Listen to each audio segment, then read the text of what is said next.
ਸਤਿ ਸ਼੍ਰੀ ਅਕਾਲ। Punjabi radio USA ਸੁਣ ਰਹੇ ਸਾਰੇ ਹੀ ਸਰੋਤਿਆਂ ਨੂੰ ਪਿਆਰ ਸਤਿਕਾਰ ਸਹਿ ਨਿੱਘੀ ਜਿਹੀ ਸਤਿ ਸ਼੍ਰੀ ਅਕਾਲ, ਜੀ ਆਇਆਂ ਨੂੰ ਆਖਦੇ ਹਾਂ। ਸੋ ਪ੍ਰੋਗਰਾਮ ਲੈ ਕੇ ਹਾਜ਼ਰ ਹੋ ਚੁੱਕੇ ਹਾਂ ਇਸ ਟਾਈਮ ਅਪਡੇਟ ਅਮਰੀਕਾ। ਮੈਂ ਰਾਜਕਨਵੀਰ ਸਿੰਘ, ਜੁੜ ਚੁੱਕੇ ਨੇ ਮੇਰੇ ਨਾਲ ਹਰਜੋਤ ਸਿੰਘ ਖਾਲਸਾ ਜੀ। ਹਰਜੋਤ ਸਿੰਘ ਜੀ, ਜੀ ਆਇਆਂ ਨੂੰ ਸਵਾਗਤ ਹੈ। ਸਤਿ ਸ਼੍ਰੀ ਅਕਾਲ ਜੀ। ਸਤਿ ਸ੍ਰੀ ਅਕਾਲ, ਧੰਨਵਾਦ ਜੀ ਆਇਆਂ ਨੂੰ। ਪੰਜਾਬੀ ਰੇਡੀਓ USA ਦੇ ਜਿੰਨੇ ਵੀ ਸਰੋਤੇ ਸਾਡੇ ਸਾਰੇ ਹੀ AM ਸਟੇਸ਼ਨਸ, FM ਸਟੇਸ਼ਨਸ, ਘਰਾਂ ਦੇ ਵਿੱਚ ਰੇਡੀਓ ਸੈਟਸ ਦੇ ਰਾਹੀਂ, ਟੈਲੀਫੋਨ ਦੇ ਰਾਹੀਂ, YouTube ਤੇ ਲਾਈਵ ਦੇਖ ਰਹੇ ਹੋ, ਸੁਣ ਰਹੇ ਹੋ, ਸਾਰਿਆਂ ਨੂੰ ਜੀ ਆਇਆਂ ਨੂੰ ਤੇ ਬਹੁਤ ਹੀ ਪਿਆਰ ਤੇ ਸਤਿਕਾਰ ਭਰੀ ਸਤਿ ਸ੍ਰੀ ਅਕਾਲ। ਸਰੋਤਿਓ, ਅੱਜ ਅਕਤੂਬਰ ਦੀ 1 ਤਰੀਕ ਆ, ਦਿਨ ਮੰਗਲਵਾਰ ਆ। ਤੁਹਾਡੇ ਲਈ ਸਵੇਰ ਦਾ ਅਪਡੇਟ ਅਮਰੀਕਾ ਪ੍ਰੋਗਰਾਮ ਲੈ ਕੇ ਹਾਜ਼ਰ ਹੋਏ ਆ। ਪ੍ਰੋਗਰਾਮ ਨੂੰ ਸਪਾਂਸਰ ਕਰਦੇ ਨੇ ਖਾਲਸਾ ਇੰਸ਼ੋਰੈਂਸ ਏਜੰਸੀ, ਜਿਨ੍ਹਾਂ ਦੇ ਕੋਲੋਂ ਹਰ ਇੱਕ ਤਰੀਕੇ ਦੀ ਇੰਸ਼ੋਰੈਂਸ ਤੁਸੀਂ ਕਰਵਾ ਸਕਦੇ ਹੋ। ਇੰਸ਼ੋਰੈਂਸ ਬਾਰੇ ਪਤਾ ਕਰਨ ਲਈ ਕਾਲ ਕਰ ਸਕਦੇ ਹੋ, ਨੰਬਰ 408 272 2500। 1992 ਤੋਂ ਇੰਸ਼ੋਰੈਂਸ ਦੇ ਬਿਜ਼ਨਸ ਦੇ ਵਿੱਚ ਨੇ। ਇਸ ਮੌਕੇ ਹਰ ਤਰ੍ਹਾਂ ਦੀ ਤੁਸੀਂ ਇੰਸ਼ੋਰੈਂਸ ਕਰਵਾ ਸਕਦੇ ਹੋ। ਕਵਰਡ ਕੈਲੀਫੋਰਨੀਆ ਹੈਲਥ ਇੰਸ਼ੋਰੈਂਸ ਅੱਜ ਤੋਂ ਜਿਹੜੇ ਰੀਨਿਊਅਲਸ ਆ ਉਸ ਦੇ ਸ਼ੁਰੂ ਹੋ ਚੁੱਕੇ ਆ 1 ਅਕਤੂਬਰ ਤੋਂ, ਤੇ ਇਸ ਤੋਂ ਬਾਅਦ ਦੇ ਵਿੱਚ ਓਪਨ ਇਨਰੋਲਮੈਂਟ ਵੀ ਜਲਦ ਹੀ ਜਿਹੜੀ ਉਹ ਸ਼ੁਰੂ ਹੋਣ ਜਾ ਰਹੀ ਆ।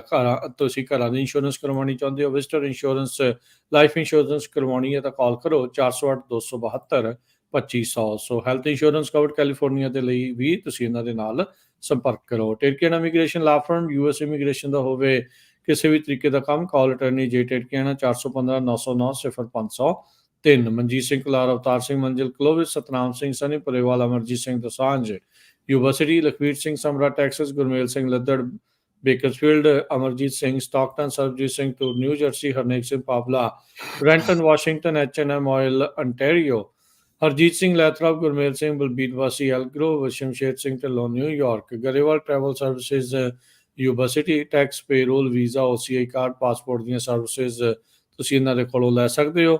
ਕਾਲ 5307517605। ਤੇ ਊੜਾ ਡੈਟ ਰਿਲੀਫ ਵਾਲੇ ਨਿਰਮਲ ਸਿੰਘ ਮਾਨ, ਇਕਨੋਮਿਕ ਹਾਰਡਸ਼ਿਪ ਚੱਲ ਰਹੀ ਆ, ਬੈਂਕਰਪਸੀ ਤੋਂ ਬਚਣਾ ਚਾਹੁੰਦੇ ਹੋ, ਕਾਲ ਕਰੋ ਨਿਰਮਲ ਮਾਨ ਹੁਣਾਂ ਨੂੰ 8888889914।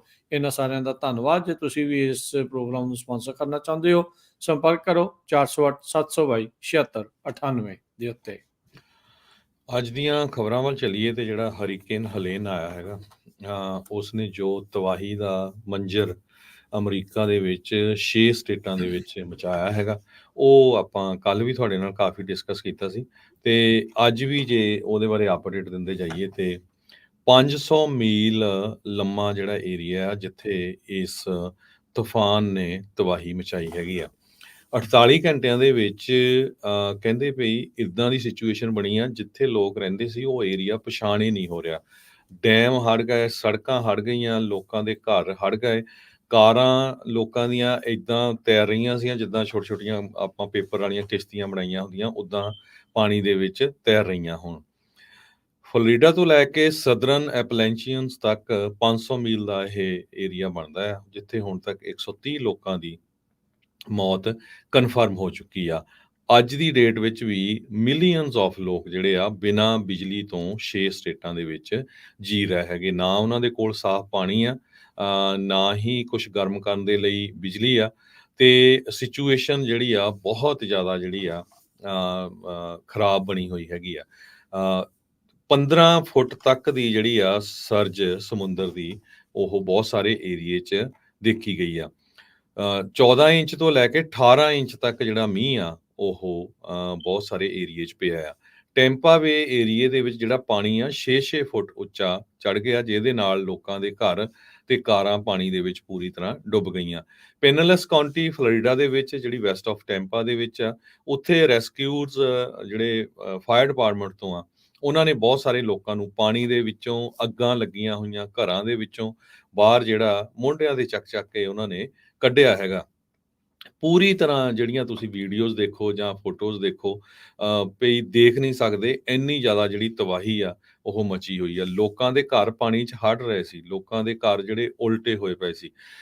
ਬਹੁਤ ਹੀ ਜ਼ਿਆਦਾ ਜਿਹੜੀ ਸਿਚੁਏਸ਼ਨ ਆ ਉਹ, ਜਿਸ ਤਰ੍ਹਾਂ ਮੈਂ ਤੁਹਾਨੂੰ ਦੱਸਿਆ ਵੀ 500 ਮੀਲ ਲੰਮਾ ਜਿਹੜਾ ਏਰੀਆ ਆ ਉੱਥੇ ਬਣੀ ਹੋਈ ਆ। ਇੱਕ ਹੋਰ ਹਰੀਕੇਨ ਆਉਣ ਵਾਲਾ ਵੀ ਆ, ਤੇ ਖਾਸ ਕਰਕੇ ਜਿਹੜੇ ਟਰੱਕਰਸ ਆ, ਪਲੀਜ਼ ਧਿਆਨ ਰੱਖਿਓ ਜਿਹੜੇ ਇਹਨਾਂ ਸਟੇਟਾਂ ਵੱਲ ਨੂੰ ਜਾ ਰਹੇ ਆ। ਨੈਸ਼ਨਲ ਵੈਦਰ ਸਰਵਿਸ ਦੇ ਚੈਨਲ ਨੂੰ ਜ਼ਰੂਰ ਚੈੱਕ ਕਰ ਲਿਓ, ਕਿਉਂਕਿ ਮੁੜ ਕੇ ਇਹ ਨਾ ਹੋਵੇ ਵੀ ਤੁਸੀਂ ਵੀ ਇਦਾਂ ਦੇ ਤੂਫਾਨ ਦੇ ਵਿੱਚ ਸਟਕ ਹੋ ਜਾਓ। 12 ਤੋਂ ਲੈ ਕੇ 15 ਇੰਚ ਤੱਕ ਮੀਂਹ ਜਿਹੜਾ ਕਹਿੰਦੇ ਯੂਜੂਅਲੀ 4 ਮਹੀਨੇ ਦੇ ਵਿੱਚ ਪੈਂਦਾ ਹੁੰਦਾ, ਉਹ 1 ਦਿਨ ਦੇ ਵਿੱਚ ਹੀ ਪੈ ਗਿਆ, ਜਿਸ ਦੇ ਨਾਲ ਪੂਰੀ ਦੀ ਪੂਰੀ ਜਿਹੜੀ ਤਬਾਹੀ ਆ ਉਹ ਮਚੀ ਹੈਗੀ ਆ। ਚਿਮਨੀ ਰੌਕ ਕਰਕੇ ਨਾਰਥ ਕੈਰੋਲੀਨਾ ਦੇ ਵਿੱਚ ਇਲਾਕਾ ਹੈ, ਕਹਿੰਦੇ ਇੱਕ ਵੀ ਘਰ ਉੱਥੇ ਅਜਿਹਾ ਨਹੀਂ, ਇੱਕ ਵੀ ਬਿਲਡਿੰਗ ਅਜਿਹੀ ਨਹੀਂ ਜਿੱਥੇ ਹੜ੍ਹਾਂ ਦੇ ਪਾਣੀ ਨੇ ਉੱਥੇ ਨੁਕਸਾਨ ਨਾ ਕੀਤਾ ਹੋਵੇ। ਉੱਥੋਂ ਦੇ ਜਿਹੜੇ ਮੇਅਰ ਨੇ ਪੀਟਰ ਓਲੇਰੀ, ਉਹਨਾਂ ਨੇ ਕਿਹਾ ਵੀ ਜੋ ਕੁਝ ਵੀ ਸਾਡੇ ਸਾਹਮਣੇ ਸੀ ਉਹ ਸਭ ਕੁਝ ਰੁੜ ਗਿਆ। Every single business, every single building ਉਹ ਡਿਸਟਰੋਏ ਹੋ ਚੁੱਕੀ ਆ, ਤੇ ਜਿਹੜੀ ਆ ਉਹ ਜਾਂ ਬਹੁਤ ਜ਼ਿਆਦਾ ਉਸ ਦੇ ਵਿੱਚ ਨੁਕਸਾਨ ਹੋਇਆ ਆ। ਸੋ ਡੈਰਿਕ ਹੈਨਸੀ ਉਸ ਇਲਾਕੇ ਦਾ ਕਹਿੰਦਾ ਵੀ ਉਸਨੇ ਜਿਹੜੀ ਦਿੱਲੀ ਦੀ ਦੁਕਾਨ ਸੀਗੀ ਉਸ ਨੂੰ ਦਰਿਆ ਦੇ ਵਿੱਚ ਰੁੜਦੇ ਹੋਏ ਦੇਖਿਆ। ਮਾਫੀ ਚਾਹੁੰਦਾ। ਕਹਿੰਦਾ ਵੀ 14 ਮਹੀਨੇ ਪਹਿਲਾਂ ਹੀ ਜਿਹੜਾ ਉਸਨੇ 14 ਮਹੀਨੇ ਲਾ ਕੇ ਉਸ ਨੂੰ ਰੈਨੋਵੇਟ ਕੀਤਾ ਸੀ, ਤੇ ਅੱਜ ਉਹ ਜਿਹੜਾ ਪਾਣੀ ਚ ਰੁੜਦੀ ਹੋਈ ਨਜ਼ਰ ਆਈ ਆ। ਹੁਣ ਤੱਕ ਮਰਨ ਵਾਲਿਆਂ ਦੀ ਸੰਖਿਆ ਹਰੀਕੇਨ ਹੈਲਨ ਦੇ ਕਰਕੇ 137 ਤੱਕ ਜਾਣ ਅਪੜੀ ਆ। ਨਾਰਥ ਕੈਰੋਲੀਨਾ ਚ 56, ਸਾਊਥ ਕੈਰੋਲੀਨਾ ਚ 33, ਜਾਰਜੀਆ ਚ 25, ਫਲੋਰੀਡਾ ਚ 15, ਟੈਨੇਸੀ ਚ 6 ਤੇ ਵਰਜੀਨੀਆ ਚ 2 ਮੌਤਾਂ ਜਿਹੜੀਆਂ ਉਹ ਹੋਈਆਂ ਆ। ਐਸ਼ਵੈਲ ਦਾ ਜਿਹੜਾ ਇਲਾਕਾ ਆ ਉੱਥੇ ਵੀ ਬਹੁਤ ਜ਼ਿਆਦਾ ਨੁਕਸਾਨ ਹੋਇਆ ਸੀ, ਪਰ ਉੱਥੇ ਦਾ ਜਿਹੜਾ ਰੀਜਨਲ 에ਅਰਪੋਰਟ ਆ ਉੱਥੇ ਮੁੜ ਦੁਬਾਰਾ ਜਿਹੜੀਆਂ ਕਮਰਸ਼ੀਅਲ ਫਲਾਈਟਸ ਆ ਉਹਨਾਂ ਨੂੰ ਚਾਲੂ ਕਰਨ 'ਚ ਕਾਮਯਾਬੀ ਜਿਹੜੀ ਉਹ ਮਿਲੀ ਹੈਗੀ ਆ। ਇੱਥੇ ਨਾਲ ਦੇ ਨਾਲ ਜਿਹੜੇ US ਦੇ ਜਿਹੜੇ ਨੈਸ਼ਨਲ ਗਾਰਡ ਆ ਤੇ ਫੀਮਾ ਏਜੰਸੀ ਦੇ ਅਧਿਕਾਰੀ ਆ, ਉੱਥੇ 1 ਲੱਖ ਪਾਉਂਡ ਦਾ ਜਿਹੜਾ ਇੱਕ ਰਾਹਤ ਸਮੱਗਰੀ ਆ ਆਰਮੀ ਦੇ ਜਹਾਜ਼ ਦੇ ਵਿੱਚ ਲੈ ਕੇ ਉੱਥੇ ਪਹੁੰਚੇ ਹੈਗੇ ਆ। ਸੋ ਇਹ ਜਿਹੜੀ ਸਥਿਤੀ ਇਸ ਟਾਈਮ ਬਣੀ ਪਈ ਆ। ਬਨਕੌਂਬੀ ਕਾਉਂਟੀ ਦੇ ਵਿੱਚ ਨਾਰਥ ਕੈਰੋਲੀਨਾ ਚ I-40 ਜਿਹੜਾ ਬੰਦ ਪਿਆ ਸੀ ਉਸ ਨੂੰ ਮੁੜ ਦੁਬਾਰਾ ਚਾਲੂ ਕਰਨ ਦੇ ਵਿੱਚ ਕਾਮਯਾਬੀ ਮਿਲੀ ਆ। ਉਧਰ 2 ਸੰਭਾਵੀ ਪ੍ਰੈਜ਼ੀਡੈਂਟ ਜਿਹੜੇ ਕੈਂਡੀਡੇਟ ਆ, ਟਰੰਪ ਹੋਣੀ ਤੇ ਕਮਲਾ ਹੈਰਿਸ, ਉਹਨਾਂ ਦੋਨਾਂ ਨੇ ਇਹਨਾਂ ਇਲਾਕਿਆਂ ਦੇ ਵਿੱਚ ਜਾਣ ਦੀ ਗੱਲ ਕੀਤੀ ਹੈ। ਪ੍ਰੈਜ਼ੀਡੈਂਟ ਟਰੰਪ ਕੱਲ ਉੱਥੇ ਔਨ ਦਾ ਗਰਾਊਂਡ ਜਿਹੜੇ ਉਹ ਦੇਖੇ ਗਏ। ਪ੍ਰੈਜ਼ੀਡੈਂਟ ਬਾਈਡਨ ਕਹਿੰਦੇ ਆ ਵੀ ਐਸ਼ਵੈਲ ਦੇ ਉੱਤੇ ਦੀ ਹਵਾਈ ਦੌਰਾ ਜਿਹੜਾ ਆ ਉਹ ਕਰਨਗੇ, ਕਿਉਂਕਿ ਮੋਟਰਕੇਡ ਉਹਨਾਂ ਦਾ ਹਾਈਵੇਜ਼ ਦੇ ਥਰੂ ਜਾ ਨਹੀਂ ਸਕਦਾ, ਇੰਨਾ ਜ਼ਿਆਦਾ ਜਿਹੜਾ ਉਹ ਨੁਕਸਾਨ ਹੋਇਆ ਪਿਆ ਆ। ਤੇ ਉਧਰ 15 ਲੱਖ ਲੋਕ ਯਾਨੀ ਕਿ 1.5 ਮਿਲੀਅਨ ਲੋਕ ਅਜੇ ਵੀ ਬਿਜਲੀ ਤੋਂ ਬਗੈਰ ਨੇ। ਲੋਕ ਤਾਂ ਜ਼ਿਆਦਾ ਹੋਣਗੇ, ਇੰਨੇ ਜਿਹੜੇ ਕਸਟਮਰ ਜਿੱਦਾਂ ਕਹਿੰਦੇ ਵੀ ਇੱਕ ਪਰਿਵਾਰ 'ਚ ਹੁਣ 4 ਜੀਵੀ ਹੁੰਦੇ ਆ, 5 ਜੀਵੀ ਹੁੰਦੇ ਆ। ਸੋ ਇਹ ਇਸ ਤਰੀਕੇ ਦੇ ਨਾਲ ਹੋਇਆ ਆ। ਬਿਗ ਬੈਂਡ ਇਲਾਕੇ ਥਾਣੀ ਇਹ ਜਿਹੜਾ ਹਰੀਕੇਨ ਹੈਲਨ ਆ ਇਸ ਨੇ ਕਹਿ ਲਓ ਵੀ ਲੈਂਡਫਾਲ ਕੀਤੀ ਸੀ, ਤੇ ਉਸ ਤੋਂ ਬਾਅਦ ਦੇ ਵਿੱਚ ਇਹ ਐਸਾ ਅੱਗੇ 500 ਮੀਲ ਤੱਕ ਆਪਣੇ ਨਾਲ ਬਰਬਾਦੀ ਦਾ ਜਿਹੜਾ ਦੌਰ ਆ ਉਹ ਲੈ ਕੇ ਜਿਹੜਾ ਉਹ ਜਾਂਦਾ ਰਿਹਾ। ਹਾਲਾਤ ਲੋਕਾਂ ਦੇ ਲਈ ਖਾਸੇ ਜਿਹੜੇ ਉਹ ਮੁਸ਼ਕਲ ਜਿਹੜੇ ਬਣੇ ਪਏ ਆ। ਰਾਹਤ ਸਮੱਗਰੀ, ਪੀਣ ਦਾ ਪਾਣੀ, ਦਵਾਈਆਂ, ਇਹ ਸਾਰਾ ਕੁਝ ਦੀ ਇਸ ਟਾਈਮ ਬਹੁਤ ਜ਼ਿਆਦਾ ਜਿਹੜੀ ਉੱਥੇ ਲੋਕਾਂ ਨੂੰ ਜ਼ਰੂਰਤ ਹੈਗੀ ਆ। ਐਸ਼ਵਿਲ ਹੀ ਜਿਹੜਾ ਇਲਾਕਾ ਆ ਉਤੋਂ ਦਾ ਮੇਅਰ ਅਜੇ ਵੀ ਕਹਿ ਰਿਹਾ ਵੀ 600 ਦੇ ਤਕਰੀਬਨ ਜਿਹੜੇ ਐਸ਼ਵਿਲ ਦੇ ਰਹਿਣ ਵਾਲੇ ਲੋਕ ਨੇ ਉਹ ਅਜੇ ਵੀ ਲਾਪਤਾ ਨੇ, ਮਿਸਿੰਗ ਨੇ। ਉਹਨਾਂ ਦੇ ਬਾਰੇ ਜਿਹੜਾ ਉਹ ਕੁਝ ਵੀ ਪਤਾ ਨਹੀਂ ਜਿਹੜਾ ਉਹ ਲੱਗ ਰਿਹਾ ਹੈਗਾ। ਸੋ ਇਹ ਜਿਹੜੀ ਸਥਿਤੀ ਇਸ ਟਾਈਮ ਬਣੀ ਪਈ ਆ। ਸੋ 1 in 100 ਈਅਰ ਜਿੱਦਾਂ ਦੱਸਿਆ ਵੀ 4 ਮਹੀਨਿਆਂ ਦਾ ਮੀਂਹ 1 ਦਿਨ ਦੇ ਵਿੱਚ ਜਾਂ ਕੁਝ ਘੰਟਿਆਂ 'ਚ ਪੈ ਜਾਣ ਦੇ ਨਾਲ ਜਿਹੜੇ ਹੜ੍ਹ ਆਏ ਆ ਉਸ ਨੇ ਬਹੁਤ ਭਾਰੀ ਨੁਕਸਾਨ ਜਿਹੜਾ ਉਹ ਸੁਣਾਇਆ ਆ। ਹਰੀਕੇਨ ਹਾਰਵੀ ਜਿਹੜਾ ਹਰਜੋਤ ਸਿੰਘ ਜੀ ਜਿਹੜਾ ਹਿਊਸਟਨ ਵਾਲੇ ਪਾਸੇ ਲਾਇਆ ਸੀ, ਜਿਸ ਦੀ ਕੱਲ ਤੁਸੀਂ ਗੱਲ ਕਰ ਰਹੇ ਸੀਗੇ, ਉਹਦੇ ਕਰਕੇ 60 ਤੋਂ 75 ਮੌਤਾਂ ਜਿਹੜੀਆਂ ਹੋਈਆਂ ਸੀ। ਹਰੀਕੇਨ ਕਟਰੀਨਾ ਉਹਦੇ ਕਰਕੇ 1800 ਤੋਂ ਵੱਧ ਜਿਹੜੀਆਂ ਮੌਤਾਂ ਹੋਈਆਂ ਸੀ। ਹਰੀਕੇਨ ਇਐਨ ਜਿਹੜਾ ਫਲੋਰੀਡਾ 2022 ਚ ਆਇਆ ਸੀ, ਉੱਥੇ 150 ਦੇ ਤਕਰੀਬਨ ਜਿਹੜੀਆਂ ਉਹ ਮੌਤਾਂ ਹੋਈਆਂ ਸੀ। ਹੈਲਨ ਇਸ ਟਾਈਮ ਇਸ ਲਿਸਟ ਦੇ ਵਿੱਚ ਕਹਿੰਦੇ ਆਲਰੇਡੀ 3 ਨੰਬਰ ਦੇ ਉੱਤੇ ਜਿਹੜਾ ਉਹ ਪਹੁੰਚ ਚੁੱਕਾ ਆ, ਜਿਸ ਨੇ ਇੰਨੀਆਂ ਜ਼ਿਆਦਾ ਜਿਹੜੀਆਂ ਆ ਉਹ ਜਾਨੀ ਨੁਕਸਾਨ ਜਿਹੜਾ ਉਹ ਕੀਤਾ ਆ। ਤੇ ਜਿੱਦਾਂ ਤੁਸੀਂ ਦੱਸਿਆ ਆ ਵੀ ਇੱਕ ਹੋਰ ਟ੍ਰੋਪੀਕਲ ਟਰਬਲ, ਇੱਕ ਹੋਰ ਹਰੀਕੇਨ, ਇੱਕ ਹੋਰ ਪੋਟੈਂਸ਼ੀਅਲ ਸਟਾਰਮ ਉਹ ਜਿਹੜਾ ਉਹ ਦਸਤਕ ਦੇ ਰਿਹਾ ਆ। ਇਹ ਬੈਕ ਟੂ ਬੈਕ ਜਿਹੜੇ ਆ ਕੁਦਰਤੀ ਮਾਰਾਂ ਜਿਹੜੀਆਂ ਇਹਨਾਂ ਨੂੰ ਉੱਥੋਂ ਦੇ ਲੋਕਾਂ ਨੂੰ ਝੱਲਣੀਆਂ ਪੈ ਸਕਦੀਆਂ ਆ। ਜੀ ਬਿਲਕੁਲ। ਜਿਸ ਤਰ੍ਹਾਂ ਤੁਸੀਂ ਐਸ਼ਵਿਲ ਟਾਊਨ ਦੀ ਗੱਲ ਕਰਦੇ ਸੀ, ਉੱਥੇ ਕਹਿੰਦੇ ਵੀ ਇੰਨੀ ਜ਼ਿਆਦਾ ਸਲੱਜ ਜਿਹੜਾ ਗਾਰਾ ਇਕੱਠਾ ਹੋ ਗਿਆ ਆ, ਤੇ ਪੂਰੀ ਤਰ੍ਹਾਂ ਜਿਹੜਾ ਆ ਉਹ ਉੱਥੇ ਸਮੈਲ ਇੰਨੀ ਆਉਂਦੀ ਆ, ਲੋਕ ਜਿਹੜੇ ਆ ਖੜ ਨਹੀਂ ਸਕਦੇ ਹੈਗੇ। ਇਹ ਨਾਰਥ ਕੈਰੋਲੀਨਾ ਦੀ ਵੈਸਟਰਨ ਸਾਈਡ ਦੇ ਉੱਤੇ ਸ਼ਹਿਰ ਹੈਗਾ ਆ ਐਸ਼ਵਿਲ, ਇਹ ਸਭ ਤੋਂ ਜ਼ਿਆਦਾ ਹਿੱਟ ਹੋਇਆ ਆ। ਲੋਕ ਘਰਾਂ ਦੀਆਂ ਛੱਤਾਂ ਦੇ ਉੱਤੇ ਹੈਗੇ ਆ। ਕਈਆਂ ਦੀਆਂ ਜਿਹੜੀਆਂ ਛੱਤਾਂ ਆ ਉਹ ਕੋਲੈਪਸ ਵੀ ਕਰ ਗਈਆਂ, ਰੂਫਸ ਜਿਹੜੀਆਂ ਹੈਗੀਆਂ ਆ। ਘਰ ਜਿਹੜੇ ਉਹ ਪਾਣੀ ਦੇ ਵਿੱਚ ਹੜ ਰਹੇ ਆ। ਰੋਡਸ, ਬ੍ਰਿਜਸ ਪੂਰੀ ਤਰ੍ਹਾਂ ਕਰੰਬਲ ਹੋ ਗਏ ਆ। ਕਹਿੰਦੇ ਵੀ ਬਹੁਤ ਸੋਹਣਾ ਸ਼ਹਿਰ ਸੀ ਜਿਹੜਾ ਇਸ ਨੂੰ ਮੈਸ ਆਫ ਸਲੈਜ ਜਿਹੜਾ ਕੁਦਰਤ ਵੱਲੋਂ ਜਿਹੜਾ ਇੱਕ ਤਰ੍ਹਾਂ ਦੇ ਨਾਲ ਬਣਾ ਦਿੱਤਾ ਗਿਆ ਹੈਗਾ ਆ। ਤੇ ਚਿਮਨੀ ਰੌਕ ਇਸੇ ਤਰ੍ਹਾਂ ਦਾ ਏਰੀਆ ਨਾਰਥ ਕੈਰੋਲੀਨਾ ਦੇ ਵਿੱਚ, ਉਹ ਇੱਕ ਕਹਿੰਦੇ ਲੇਕ ਦੀ ਤਰ੍ਹਾਂ ਬਣ ਗਿਆ ਆ। ਘਰਾਂ 'ਚ 10-10 ਫੁੱਟ ਤੱਕ ਜਿਹੜਾ ਪਾਣੀ ਆ ਉਹ ਵੜ ਚੁੱਕਾ ਆ। ਬ੍ਰਿਜ ਹਾਈਵੇ 107 ਦੇ ਉੱਤੇ ਐਫਟਨ ਟੈਨਸੀ ਵਾਲਾ ਏਰੀਆ ਆ, ਉੱਥੇ ਪੂਰੀ ਤਰ੍ਹਾਂ ਟੁੱਟੇ ਹੋਏ ਹੈਗੇ ਆ। ਇੱਕ ਡੈਮ ਜਿਹੜਾ ਆ ਉਹ ਵੀ ਟੁੱਟਿਆ ਹੈਗਾ ਇਰਵਿਨ ਏਰੀਏ ਦੇ ਵਿੱਚ। ਯੂਨੀਕੋਈ ਕਾਉਂਟੀ ਦੇ ਵਿੱਚ ਇੱਕ ਹਸਪਤਾਲ ਸੀ, ਉੱਥੋਂ 50 ਪੇਸ਼ੈਂਟਸ ਨੂੰ ਹੈਲੀਕਾਪਟਰ ਦੇ ਨਾਲ ਜਿਹੜਾ ਕੱਢਣਾ ਪਿਆ ਹੈਗਾ। ਸੋ ਓਵਰਆਲ ਜਿਹੜੀ ਸਿਚੁਏਸ਼ਨ ਆ ਉਹ ਬਹੁਤ ਜ਼ਿਆਦਾ ਬੈਡ ਅਮਰੀਕਾ ਦੀ ਇਹ 5-6 ਸਟੇਟਾਂ ਦੇ ਵਿੱਚ ਵੈਦਰ ਨੂੰ ਲੈ ਕੇ ਬਣੀ ਹੋਈ ਹੈਗੀ ਆ। ਜੀ ਬਿਲਕੁਲ। ਸੋ ਅਗਲੀ ਜਿਹੜੀ ਹਰਜੋਤ ਸਿੰਘ ਜੀ ਗੱਲ ਕਰਦੇ ਜਾਈਏ ਮਿਡਲ ਈਸਟ ਵੱਲ ਦਾ, ਇੱਕ ਵਾਰੀ ਫਿਰ ਰੁੱਖ ਕਰਦੇ ਹਾਂ। ਉੱਥੇ ਹਾਲਾਤ ਹੋਰ ਵੀ ਜ਼ਿਆਦਾ ਜਿਹੜੇ ਕਹਿੰਦੇ ਆ ਸੰਵੇਦਨਸ਼ੀਲ ਜਾਂ ਨਾਜ਼ੁਕ ਜਿਹੜੇ ਉਹ ਬਣ ਚੁੱਕੇ ਆ। US ਜਿਹੜਾ ਉਹ ਰਿਪੋਰਟ ਕਰ ਰਿਹਾ ਆ, ਦੱਸ ਰਿਹਾ ਆ ਵੀ ਈਰਾਨ ਇਜ਼ਰਾਈਲ ਦੇ ਉੱਤੇ ਕਿਸੇ ਵੀ ਟਾਈਮ ਹੁਣ ਬੈਲਿਸਟਿਕ ਮਿਜ਼ਾਈਲਸ ਦੇ ਨਾਲ ਹਮਲਾ ਜਿਹੜਾ ਆ ਉਹ ਕਰ ਸਕਦਾ ਹੈਗਾ ਆ। ਵਾਈਟ ਹਾਊਸ ਨੇ ਕਿਹਾ ਆ ਵੀ ਇਜ਼ਰਾਈਲ ਨੂੰ ਬਚਾਉਣ ਖਾਤਰ, ਉਸ ਨੂੰ ਡਿਫੈਂਡ ਕਰਨ ਦੇ ਲਈ ਮਿਜ਼ਾਈਲ ਅਟੈਕ ਤੋਂ ਉਹ IDF ਨੂੰ ਹਰ ਇੱਕ ਤਰ੍ਹਾਂ ਦੀ ਜਿਹੜੀ ਮਦਦ ਆ ਉਹ ਦੇਵੇਗਾ। ਕੱਲ ਇਜ਼ਰਾਈਲੀ ਡਿਫੈਂਸ ਫੋਰਸਿਸ ਨੇ ਲੈਬਨਾਨ ਦੇ ਵਿੱਚ ਜਾ ਕੇ ਜਿਹੜਾ ਉੱਥੇ ਆਪਣਾ ਕੰਮ ਜਿਹੜਾ ਉਹ ਕਹਿ ਲਓ ਵੀ ਲੜਾਈ ਕਹਿ ਲਓ ਵੀ ਸ਼ੁਰੂ ਕੀਤੀ। ਕਹਿੰਦੇ ਵੀ ਹਜ਼ਬੁੱਲਾ ਦੇ ਲੋਕਾਂ ਨੂੰ ਅਸੀਂ ਉੱਥੇ ਮਾਰਨਾ ਹੈਗਾ ਆ। ਇਜ਼ਰਾਈਲੀ ਮਿਲਟਰੀ ਨੇ ਜਿਹੜਾ ਉਹ ਇਹ ਕਿਹਾ ਆ ਵੀ ਹਾਲ ਦੀ ਘੜੀ ਸਾਨੂੰ ਕੋਈ ਏਰੀਅਲ ਥ੍ਰੈਟ ਨਹੀਂ ਹੈਗਾ ਈਰਾਨ ਦੇ ਵੱਲੋਂ, ਪਰ US ਜਿਹੜਾ ਉਹ ਦੱਸ ਰਿਹਾ ਆ ਵੀ ਇਸ ਟਾਈਮ ਅਟੈਕ ਜਿਹੜਾ ਉਹ ਇਮੀਨੈਂਟ ਆ। ਤੇ ਯਾਦ ਹੋਣਾ ਜੋ ਸਿੰਘ ਜੀ, ਕਈ ਮਹੀਨੇ ਪਹਿਲਾਂ ਵੀ ਇਹਨਾਂ ਨੇ ਇਜ਼ਰਾਈਲ ਦੇ ਉੱਤੇ ਈਰਾਨ ਦੇ ਦੁਆਰਾ ਕਈ ਸੈਂਕੜੇ ਜਿਹੜੇ ਮਿਜ਼ਾਈਲਾਂ, ਰਾਕਟ ਲਾਂਚਰਸ ਜਿਹੜੇ ਉਹ ਛੱਡੇ ਗਏ ਸੀ, ਜਿਨ੍ਹਾਂ ਨੂੰ ਤਕਰੀਬਨ ਰਸਤੇ ਦੇ ਵਿੱਚ ਹੀ ਭੇਜ ਦਿੱਤਾ ਗਿਆ ਸੀਗਾ। ਸੋ ਹੁਣ ਇਹ ਦੇਖਣ ਵਾਲੀ ਗੱਲ ਹੋਊਗੀ ਵੀ ਈਰਾਨ ਜਿਹੜੀਆਂ ਬੈਲਿਸਟਿਕ ਮਿਜ਼ਾਈਲਸ ਦੇ ਨਾਲ ਕਿੰਨੀਆਂ ਮਿਜ਼ਾਈਲਸ ਦਾ ਜਿਹੜਾ ਉਹ ਹਮਲਾ ਇਸ ਦੇ ਵਿੱਚ ਕਰਦਾ ਆ। US ਇਸ ਟਾਈਮ ਉਹਨਾਂ ਦੀ ਇੰਟੈਲੀਜੈਂਸ ਦੇ ਮੁਤਾਬਕ ਈਰਾਨ ਪੂਰੀ ਤਰ੍ਹਾਂ ਹਮਲੇ ਦੇ ਲਈ ਜਿਹੜਾ ਉਹ ਤਿਆਰ ਬੈਠਾ ਆ। ਤੇ ਮਿਡਲ ਈਸਟ ਦੇ ਵਿੱਚ ਇਹ ਲੜਾਈ ਜਿਹੜੀ ਲੱਗਦਾ ਆ ਵੀ ਹੋਰ ਵੀ ਜ਼ਿਆਦਾ ਫੈਲਣ ਵਾਲੀ ਆ। ਜੀ ਬਿਲਕੁਲ। ਇਹਦੇ ਸੰਬੰਧ ਦੇ ਵਿੱਚ ਅੱਜ BBC ਨੇ ਬਹੁਤ ਵੱਡੀ ਰਿਪੋਰਟ ਕੀਤੀ ਹੈਗੀ ਹੈ, ਜਿਹਦੇ ਵਿੱਚ ਉਹਨਾਂ ਨੇ ਇਹ ਕਿਹਾ ਆ ਵੀ ਈਰਾਨ ਵਾਲੇ ਕਿਸੇ ਟਾਈਮ ਵੀ ਜਿਹੜੀ ਬਲਾਸਟਿਕ ਮਿਸਾਈਲ ਆ ਉਹ ਇਜ਼ਰਾਈਲ ਦੇ ਅਗੇਂਸਟ ਛੱਡ ਸਕਦੇ ਹੈਗੇ ਆ। ਕਹਿੰਦੇ ਵੀ ਜੇ ਡਾਇਰੈਕਟ ਅਟੈਕ ਮਿਲਟਰੀ ਦਾ ਈਰਾਨ ਵੱਲੋਂ ਹੁੰਦਾ ਆ ਤੇ ਇਹਦੇ ਜਿਹੜੇ ਕੌਨਸੀਕੁਐਂਸਿਸ ਆ ਬਹੁਤ ਜ਼ਿਆਦਾ ਹੋਣਗੇ। ਅਲਟੀਮੇਟਲੀ US ਵੀ ਫਿਰ ਇਸ ਲੜਾਈ ਦੇ ਵਿੱਚ ਸ਼ਾਮਲ ਹੋ ਜਾਊਗਾ। ਈਰਾਨ ਵੱਲੋਂ ਹਜੇ ਕੋਈ ਇਮੀਡੀਏਟ ਰਿਸਪੌਂਸ ਨਹੀਂ ਆਇਆ, ਪਰ ਉੱਥੇ ਦਾ ਜਿਹੜਾ ਸੁਪਰੀਮ ਲੀਡਰ ਆ ਉਸਨੇ ਇਹ ਕਿਹਾ ਵੀ ਇਜ਼ਰਾਈਲ ਨੇ ਜਿਹੜਾ ਹਸਨ ਨਸਰਾਲਾ ਜਿਹੜਾ ਲੈਬਨਾਨ ਦੇ ਵਿੱਚ ਹਿਜ਼ਬੁੱਲਾ ਦਾ ਮੇਨ ਗਰੁੱਪ ਉਸ ਨੂੰ ਮਾਰਿਆ ਹੈਗਾ, ਤੇ ਉਸ ਦਾ ਜਿਹੜਾ ਬਦਲਾ ਆ ਅਸੀਂ ਲਵਾਂਗੇ। ਉਸ ਤੋਂ ਬਿਨਾਂ ਇਜ਼ਰਾਈਲ ਵਾਲੇ ਧੜਾ ਧੜ ਹਿਜ਼ਬੁੱਲਾ ਦੇ ਜਿਹੜੇ ਟੈਰਰ ਟਾਰਗੇਟਸ ਆ ਉਹਨਾਂ ਨੂੰ ਹਿੱਟ ਕਰ ਰਹੇ ਆ। ਬਹੁਤ ਵੱਡੀ ਗਿਣਤੀ ਦੇ ਵਿੱਚ ਉਹਨਾਂ ਨੇ ਹਿਜ਼ਬੁੱਲਾ ਦੇ ਜਿਹੜੇ ਲੀਡਰਸ ਆ ਉਹਨਾਂ ਨੂੰ ਮਾਰ ਮੁਕਾਇਆ ਹੈਗਾ। ਇਜ਼ਰਾਈਲੀ ਡਿਫੈਂਸ ਫੋਰਸਸ ਦੇ ਸਪੋਕਸਪਰਸਨ ਰੀਅਲ ਐਡਮਿਰਲ ਡੈਨੀਅਲ ਹਾਗਾਰੀ ਉਹਨਾਂ ਨੇ ਇਹ ਕਿਹਾ ਆ ਵੀ US ਨੇ ਸਾਨੂੰ ਦੱਸਿਆ ਆ ਵੀ ਈਰਾਨ ਇਮੀਨੈਂਟ ਮਿਜ਼ਾਈਲ ਲਾਂਚ ਕਰਨ ਜਾ ਰਿਹਾ ਹੈਗਾ। ਕਹਿੰਦੇ ਵੀ ਅਸੀਂ ਪੂਰੀ ਤਿਆਰੀ ਦੇ ਵਿੱਚ ਹੈਗੇ ਆ, ਹਜੇ ਤੱਕ ਸਾਨੂੰ ਕੋਈ ਥ੍ਰੈਟ ਨਹੀਂ ਲੱਗ ਰਹੀ, ਪਰ ਅਸੀਂ ਜਿਹੜਾ ਜਵਾਬ ਆ ਉਹਦਾ ਪੂਰਾ ਦੇਵਾਂਗੇ। ਪ੍ਰਾਈਮ ਮਿਨਿਸਟਰ ਬੈਂਜਾਮਿਨ ਨੈਤਨਯਾਹੂ ਨੇ ਇੱਕ ਵੀਡੀਓ ਸਟੇਟਮੈਂਟ ਜਾਰੀ ਕੀਤੀ ਆ।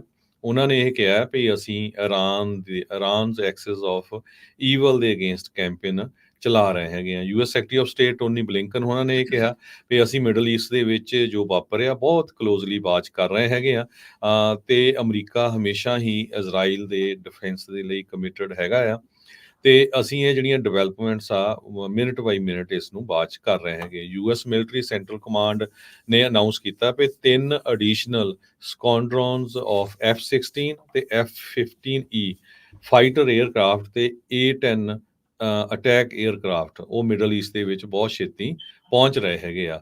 ਵੀਕਐਂਡ ਦੇ ਦੌਰਾਨ ਪੈਂਟਾਗਨ ਨੇ ਕਿਹਾ ਸੀ ਵੀ ਜਿਹੜੀਆਂ US forces through out middle East ਹੈਗੀਆਂ ਆ ਉਹ ਪੂਰੀ ਅਲਰਟ ਦੇ ਉੱਤੇ ਹੈਗੀਆਂ ਆ, ਤੇ ਜੀ। ਸਾਡੇ ਕੋਲ ਜੋ USS ਐਬਰਾਹਮ ਲਿੰਕਨ ਕੈਰੀਅਰ ਹੈਗਾ, ਉਹ ਕਿਸੇ ਵੀ ਟਾਈਮ ਜਿਹੜਾ ਆ ਇਸ ਹਮਲੇ ਦਾ ਮੁਕਾਬਲਾ ਕਰ ਸਕਦਾ ਹੈਗਾ।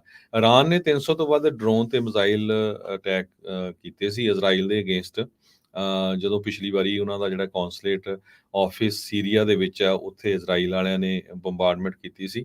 ਤੇ ਇਜ਼ਰਾਈਲ ਵਾਲਿਆਂ ਨੇ ਸਾਰੀਆਂ ਹੀ ਲਗਭਗ ਕਹਿੰਦੇ ਵੀ ਇਹ ਜਿਹੜੇ ਡਰੋਨ ਤੇ ਮਿਜ਼ਾਈਲ ਸੀ ਉਹਨਾਂ ਨੂੰ ਸਿੱਟ ਲਿਆ ਸੀ। ਤੇ ਉਸ ਤੋਂ ਬਾਅਦ ਜਿਹੜਾ ਮਸਲਾ ਆ ਉਹ ਥੋੜਾ ਜਿਹਾ ਠੰਡਾ ਪੈ ਗਿਆ ਸੀ, ਪਰ ਇੱਕ ਵਾਰੀ ਫੇਰ ਹੁਣ ਇਹ ਜਿਹੜਾ ਮਿਡਲ ਈਸਟ ਦੇ ਵਿੱਚ ਲੜਾਈ ਲੱਗਣ ਦੇ ਜਿਹੜੇ ਆ ਵੱਡੀ ਏਰੀਆ ਨੂੰ ਕਵਰ ਕਰਨ ਲਈ ਪੂਰੇ ਚਾਂਸ ਬਣੇ ਹੋਏ ਹੈਗੇ ਜੀ।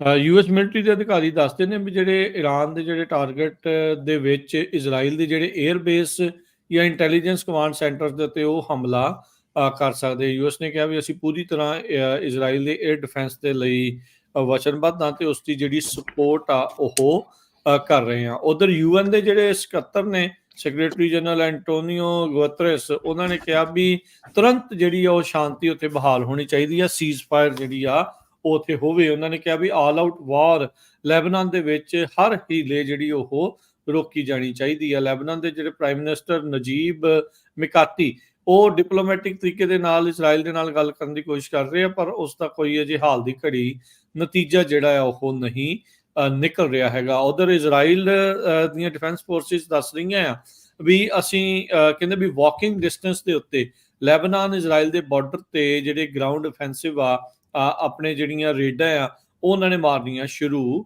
ਕੀਤੀਆਂ ਹੈਗੀਆਂ ਆ। ਸੋ ਹੁਣ ਦੇਖੋ ਕੀ ਇਸ ਦੇ ਵਿੱਚ ਬਣਦਾ। ਕਹਿੰਦੇ ਵੀ no long term occupation of Lebanon, ਜਿਹੜੀ ਇਜ਼ਰਾਈਲ ਆ ਉਹਨਾਂ ਨੇ ਇਸ ਦੇ ਵਿੱਚ ਆਖਿਆ। ਉਧਰ ਹਜ਼ਬੁੱਲਾ ਦੇ ਦੁਆਰਾ ਨਦਰਨ ਇਜ਼ਰਾਈਲ ਦੇ ਵਿੱਚ ਉੱਥੋਂ ਦੇ ਜਿਹੜੇ ਇਜ਼ਰਾਈਲੀ ਟਰੂਪਸ ਆ ਉਹਨਾਂ ਉੱਤੇ ਵੀ ਜਿਹੜੇ ਆ ਉਹ ਹਮਲੇ ਕੀਤੇ ਗਏ ਹੈਗੇ ਆ। ਸੋ ਇਜ਼ਰਾਈਲ ਜਿਹੜਾ ਇਹ ਆਪਰੇਸ਼ਨ ਕਰ ਰਿਹਾ ਆ, ਕਹਿੰਦੇ ਵੀ ਯੂਐਸ ਦਾ ਵੀ ਪ੍ਰੈਸ਼ਰ ਸੀਗਾ ਵੀ ਇਦਾਂ ਦਾ ਇਹ ਨਾ ਕੀਤਾ ਜਾਵੇ ਤਾਂ ਨਾਲ ਦੇ ਨਾਲ ਕੋਈ ਨਾ ਕੋਈ ਜਿਹੜੀ ਸੀਜ਼ ਫਾਇਰ ਡੀਲ ਆ ਉਹ ਹਜ਼ਬੁੱਲਾ ਨਾਲ ਬਣ ਜਾਵੇ। ਪਰ ਨਿਤਨਯਾਹੂ ਨੇ ਜਦ ਯੂਐਨ ਦੀ ਜਨਰਲ ਅਸੈਂਬਲੀ ਸੀ ਉਸ ਦੌਰਾਨ ਇਸ ਮੁਲਾਕਾਤਾਂ ਦੇ ਵਿੱਚ ਹਿੱਸਾ ਲੈਣ ਤੋਂ ਹੀ ਜਿਹੜਾ ਉਹ ਨਾ ਕਰ ਦਿੱਤਾ ਹੈਗਾ। ਕਹਿੰਦੇ ਵੀ ਜੇ ਇਹ ਵਾਰ ਹੋਰ ਜ਼ਿਆਦਾ ਲੜਾਈ ਵੱਧਦੀ ਆ, ਕਹਿੰਦੇ ਵੀ ਆਲਰੇਡੀ ਇਸ ਦੇ ਵਿੱਚ 1000 ਤੋਂ ਵੱਧ ਲੋਕਾਂ ਦੀ ਮੌਤ ਹੋ ਵੀ ਚੁੱਕੀ ਆ ਤੇ 1 ਮਿਲੀਅਨ 10 ਲੱਖ ਲੋਕ ਜਿਹੜੇ ਆ ਉਹ ਡਿਸਪਲੇਸ ਹੋ ਚੁੱਕੇ ਆ। ਉੱਥੋਂ ਦੇ ਅਧਿਕਾਰੀ ਜਿਹੜੇ ਉਹ ਆਲਰੇਡੀ ਇਹ ਦੱਸ ਰਹੇ ਹੈਗੇ ਆ। ਸੋ ਤੁਸੀਂ ਹਿਸਾਬ ਲਾ ਲਓ ਵੀ ਜੇ ਅੱਗੇ ਹੋਰ ਲੜਾਈ ਵੱਧਦੀ ਆ ਤਾਂ ਇਸ ਨੂੰ ਕਾਫੀ ਜ਼ਿਆਦਾ ਜਿਹੜਾ ਉਹ ਮੁਸ਼ਕਲ ਦਾ ਉੱਥੇ ਲੋਕਾਂ ਨੂੰ ਜਿਹੜਾ ਉਹ ਸਾਹਮਣਾ ਕਰਨਾ ਪਊਗਾ। ਤਹਿਰਾਨ ਦੀ ਰਜੀਮ ਨੂੰ ਕਹਿੰਦੇ ਵੀ ਬਲਾਸਟਿਕ ਮਿਜ਼ਾਈਲ ਦੇ ਨਾਲ ਕੀਤਾ ਗਿਆ ਜਿਹੜਾ ਹਮਲਾ ਆ ਉਹ ਖਾਸਾ ਮਹਿੰਗਾ ਜਿਹੜਾ ਉਹ ਪੈ ਸਕਦਾ ਹੈਗਾ ਆ। ਡਿਪਲੋਮੈਟਸ ਕਹਿੰਦੇ ਵੀ ਬਿਹਾਈਂਡ ਦਾ ਸੀਨਸ ਕੰਮ ਕਰ ਰਹੇ ਆ ਇਰਾਨ ਦੇ ਜਿਹੜੇ ਆ ਇਹ ਇਮੀਨੈਂਟ ਅਟੈਕ ਆ ਉਸ ਨੂੰ ਜਿਹੜਾ ਉਹ ਲੈ ਕੇ, ਤਾਂ ਜੋ ਇਹ ਹਮਲਾ ਕਿਸੇ ਨਾ ਕਿਸੇ ਤਰੀਕੇ ਦੇ ਨਾਲ ਰੁਕ ਸਕੇ। ਪਰ ਲੱਗਦਾ ਨਹੀਂ ਜਿਹੜਾ ਹਰਜੋਤ ਸਿੰਘ ਜੀ ਹੁਣ ਕੋਈ ਬੜਾ ਅਸਰ ਇਰਾਨ ਵਾਲਿਆਂ ਦੇ ਉੱਤੇ ਪਊਗਾ। ਉਹਨਾਂ ਦੇ ਵੀ ਘਰ 'ਚ ਆ ਕੇ ਜਿਹੜੇ ਕਾਫੀ ਉੱਥੇ ਅਸੈਸੀਨੇਸ਼ਨਸ ਹੋਈਆਂ ਆ ਤੇ ਫਿਰ ਬਾਅਦ ਹਜ਼ਬੁੱਲਾ ਵਾਲੇ ਜਿਨ੍ਹਾਂ ਨੂੰ ਇਹ ਪੂਰੀ ਤਰ੍ਹਾਂ ਇਰਾਨ ਸਪੋਰਟ ਕਰਦਾ ਆ ਉਹਨਾਂ ਦੇ ਕਈ ਲੋਕ ਜਿਹੜੇ ਉਹ ਮਾਰ ਦਿੱਤੇ ਗਏ ਆ। ਸੋ ਹੁਣ ਦੇਖੋ ਇਹ ਲੜਾਈ ਅੱਗੇ ਕਿਸ ਪਾਸੇ ਵੱਲ ਨੂੰ ਜਿਹੜੀ ਉਹ ਵੱਧਦੀ ਆ। ਨਿਤਨਯਾਹੂ ਨੇ ਤਾਂ ਕੱਲ ਇਰਾਨ ਦੇ ਲੋਕਾਂ ਨੂੰ ਵੀ ਸੰਬੋਧਨ ਹੋ ਕੇ ਜਿਹੜਾ ਉਹ ਕਿਹਾ ਸੀਗਾ ਵੀ ਅਸੀਂ ਇਰਾਨ ਦੇ ਲੋਕਾਂ ਦੇ ਨਾਲ ਆ, ਤੁਹਾਡੇ ਜਿਹੜੇ ਉੱਥੇ ਲੀਡਰ ਆ ਉਹਨਾਂ ਨੇ ਬੇਸਿਕਲੀ ਗਾਹ ਜਿਹੜਾ ਉਹ ਪਾ ਕੇ ਰੱਖਿਆ ਹੈਗਾ ਆ। ਯੂਐਸ ਦੀ ਐਮਬੈਸੀ ਜਿਹੜੀ ਇਜ਼ਰਾਈਲ ਦੇ ਵਿੱਚ ਆ ਉਹਨਾਂ ਨੇ ਆਪਣੇ ਪਰਸਨਲ ਤੇ ਫੈਮਿਲੀ ਮੈਂਬਰਸ ਨੂੰ ਇਹ ਕਿਹਾ ਆ ਵੀ ਭਾਈ ਸ਼ੈਲਟਰ ਇਨ ਪਲੇਸ ਕਰ ਲਓ until further notice। ਸੋ ਯੂਐਸ ਦੇ ਕੋਲ ਇਦਾਂ ਲੱਗਦਾ ਵੀ ਪੁਖਤਾ ਇੰਟੈਲੀਜੈਂਸ ਆ ਵੀ ਇਰਾਨ ਬਹੁਤ ਹੀ ਜਲਦ ਹਮਲਾ ਕਰਨ ਜਾ ਰਿਹਾ ਆ ਇਜ਼ਰਾਈਲ ਦੇ ਉੱਤੇ। ਅਗਲੀ ਖਬਰ ਵੱਲ ਚਲੀਏ। ਯੂਐਸ ਦੇ ਸਾਬਕਾ ਪ੍ਰੈਜ਼ੀਡੈਂਟ ਜਿਮੀ ਕਾਰਟਰ ਹੁਣੀ ਅੱਜ 100 ਸਾਲ ਦੇ ਹੋ ਗਏ ਆ। ਸਭ ਤੋਂ ਓਲਡੈਸਟ ਲਿਵਿੰਗ ਪ੍ਰੈਜ਼ੀਡੈਂਟ ਜਿਮੀ ਕਾਰਟਰ ਤੇ ਪ੍ਰੈਜ਼ੀਡੈਂਟ ਜੋ ਬਾਈਡਨ ਹੋਣਾ ਨੇ ਉਹਨਾਂ ਨੂੰ ਜਨਮ ਦਿਨ ਦੇ ਉੱਤੇ ਵਧਾਈਆਂ ਦਿੱਤੀਆਂ ਤੇ ਨਾਲ ਉਹਨਾਂ ਨੇ ਇਹ ਵੀ ਕਿਹਾ ਵੀ ਸਾਡੇ ਮੁਲਕ ਦੇ ਲਈ ਤੇ ਦੁਨੀਆ ਦੇ ਲਈ ਬਹੁਤ ਹੀ ਵਧੀਆ ਜਿਹੜਾ ਕੰਮ ਆ ਜਿਮੀ ਕਾਰਟਰ ਹੁਣੀ ਕੀਤਾ ਤੇ ਉਹਨਾਂ ਵੱਲ ਜੇ ਦੇਖਦੇ ਜਾਈਏ ਉਹ ਇੱਕ ਵੌਇਸ ਆਫ ਕਰੇਜ ਆ, ਕਨਵਿਕਸ਼ਨ ਤੇ ਕੰਪੈਸ਼ਨ ਤੇ ਮੋਸਟ ਆਫ ਆਲ ਇਹ ਬਿਲਵਡ ਫਰੈਂਡ ਹੈਗਾ। ਜਿਮੀ ਕਾਰਟਰ ਤੁਹਾਨੂੰ ਸਾਰਿਆਂ ਨੂੰ ਪਤਾ ਹੀ ਆ ਵੀ ਈਵਨ 100 ਸਾਲ ਦੇ ਹੋ ਗਏ, ਹਜੇ 6-7 ਸਾਲ ਪਹਿਲਾਂ ਮੈਕਸੀਕੋ ਦੇ ਵਿੱਚ ਗਰੀਬ ਲੋਕਾਂ ਦੇ ਲਈ ਘਰ ਬਣਾਉਂਦੇ ਸੀ। ਸੋ ਇਹ ਇੱਕ ਉਹਨਾਂ ਨੇ ਨਾਨ ਪ੍ਰੋਫਿਟ ਆਰਗੇਨਾਈਜੇਸ਼ਨ ਚਲਾਈ ਸੀ, ਜਿਹੜੇ ਗਰੀਬ ਲੋਕਾਂ ਦੇ ਲਈ ਫ੍ਰੀ ਦੇ ਵਿੱਚ ਜਿਹੜੇ ਘਰ ਬਣਾ ਕੇ ਦੇਣੇ ਹੈਗੇ ਆ। ਸੋ ਕਾਫੀ ਹਜੇ ਹੁਣ ਹੌਸਪਿਸ ਕੇਅਰ ਦੇ ਵਿੱਚ ਹੈਗੇ ਆ, ਪਿਛਲੇ ਸਾਲ ਤੱਕ ਕਾਫੀ ਐਕਟਿਵ ਰਹੇ ਆ, ਪਰ ਹੁਣ ਵੀ ਜਦੋਂ ਰੀਸੈਂਟਲੀ ਉਹਨਾਂ ਦੀ ਇੰਟਰਵਿਊ ਹੋਈ ਸੀ, ਉਹ ਕਹਿੰਦੇ ਸੀ ਵੀ ਮੈਂ ਚਾਹੁੰਦਾ ਆ ਵੀ ਮੈਂ ਘੱਟੋ ਘੱਟ ਕਮਲਾ ਹੈਰਿਸ ਨੂੰ ਵੋਟ ਪਾ ਸਕਾਂ ਨਵੰਬਰ ਮਹੀਨੇ ਤਾਈਂ। ਸੋ ਇੱਕ ਟਾਈਮ ਪ੍ਰੈਜ਼ੀਡੈਂਟ ਰਹੇ ਆ ਜਿਮੀ ਕਾਰਟਰ ਹੋਣੀ, 1981 ਦੇ ਵਿੱਚ ਉਹਨਾਂ ਦਾ ਜਿਹੜਾ ਕਾਫੀ ਕ੍ਰਿਟਿਸਿਜ਼ਮ ਹੋਇਆ ਸੀ ਈਰਾਨ ਦੇ ਹੋਸਟੇਜ ਕ੍ਰਾਈਸਿਸ ਨੂੰ ਲੈ ਕੇ। ਇਰਾਨ ਵਾਲਿਆਂ ਨੇ ਅਮਰੀਕਾ ਦੇ ਕੁਝ ਜਿਹੜੇ ਪਲੇਅਰ ਤੇ ਲੋਕ ਸੀ ਉਹਨਾਂ ਨੂੰ ਬੰਦੀ ਬਣਾ ਲਿਆ ਸੀ, ਤੇ ਜੀ ਉਸ ਟਾਈਮ ਦੇ ਉੱਤੇ ਜਿਹੜਾ ਇਹਨਾਂ ਦਾ ਬਹੁਤ ਜ਼ਿਆਦਾ ਜਿਹੜਾ ਕ੍ਰਿਟਿਸਿਜ਼ਮ ਹੋਇਆ ਸੀ। ਪਰ ਓਵਰਆਲ ਜਿਹੜੇ ਜਿਮੀ ਕਾਰਟਰ ਆ ਬਹੁਤ ਹੀ ਵਧੀਆ ਜਿਹੜੇ ਪ੍ਰੈਜ਼ੀਡੈਂਟ ਰਹੇ ਹੈਗੇ। ਜੀ ਇੱਕ ਬ੍ਰੇਕ ਦਾ ਵਕਤ ਹੋ ਗਿਆ, ਬ੍ਰੇਕ ਲਵਾਂਗੇ, ਬ੍ਰੇਕ ਤੋਂ ਬਾਅਦ ਮੁੜ ਕੇ ਵਾਪਸ ਆਉਂਦੇ ਆ। ਹੋਰ ਵੀ ਬਹੁਤ ਸਾਰੀਆਂ ਜਿਹੜੀਆਂ ਖਬਰਾਂ ਹੈ, ਵਾਈਸ ਪ੍ਰੈਜ਼ੀਡੈਂਟ ਦਾ ਡਿਬੇਟ ਅੱਜ ਜਿਹੜਾ ਹੋਣ ਜਾ ਰਿਹਾ, ਉਸ ਨੂੰ ਲੈ ਕੇ ਕੀ ਹੋ ਰਿਹਾ, ਫੈਡਰਲ ਰਿਜ਼ਰਵ ਦੇ ਜਰੋਮ ਪਾਵਲ ਨੇ ਕਿਹੜੇ ਇਸ਼ਾਰੇ ਜਿਹੜੇ ਆ ਹੋਰ ਕਰ ਦਿੱਤੇ ਆ ਰੇਟ ਕੱਟਸ ਨੂੰ ਲੈ ਕੇ, ਉਹਦੇ ਬਾਰੇ ਵੀ ਜਿਹੜੀ ਉਹ ਚਰਚਾ ਕਰਾਂਗੇ। ਤੇ ਇਦਾਂ ਹੀ ਜੁੜੇ ਰਹੋ ਪੰਜਾਬੀ ਰੇਡੀਓ USA ਨਾਲ। ਇਮੀਗ੍ਰੇਸ਼ਨ ਨੂੰ ਲੈ ਕੇ ਬਾਈਡਨ ਪ੍ਰਸ਼ਾਸਨ ਨੇ ਕੀ ਕੁਝ ਹੋਰ ਨਵਾਂ ਕਰਤਾ ਆ, ਉਹਦੀ ਵੀ ਆਪਾਂ ਚਰਚਾ ਕਰਦੇ ਆ ਇੱਕ ਬ੍ਰੇਕ ਤੋਂ ਬਾਅਦ 'ਚ।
ਬ੍ਰੇਕ ਤੋਂ ਬਾਅਦ ਇੱਕ ਵਾਰੀ ਫਿਰ ਆਪ ਸਭ ਦਾ ਸਵਾਗਤ ਹੈ। ਸੋ ਤੇ ਪ੍ਰੋਗਰਾਮ ਚੱਲ ਰਿਹਾ ਜੀ ਇਸ ਟਾਈਮ ਅਪਡੇਟ ਅਮਰੀਕਾ।